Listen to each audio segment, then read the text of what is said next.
bir sevda vurgunuyam. Küleylerle etrin gelir, etrini güllerden duyam.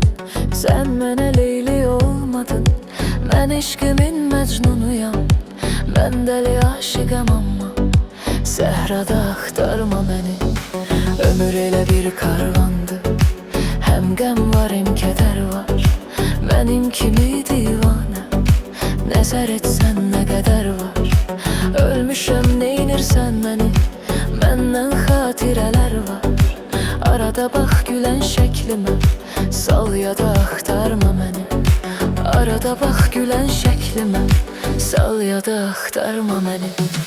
Yağanda yağışa baxma gülüm, damlada axtarma məni. Nə yerdəyəm mən, nə göydəyəm mən, dünyada axtarma məni.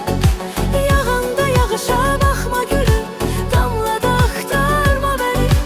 Nə yerdəyəm mən, nə göydəyəm mən, dünyada axtarma məni.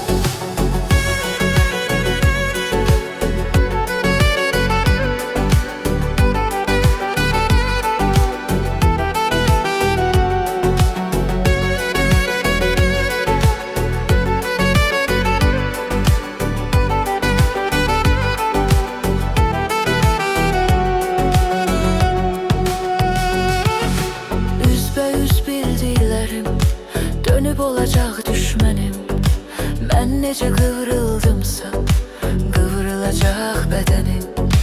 Demisən gözmə görünməsin, yolva da çıxmayacam sənin, yuxuva da gəlməyəcəm sənin, rüyada axtarma məni.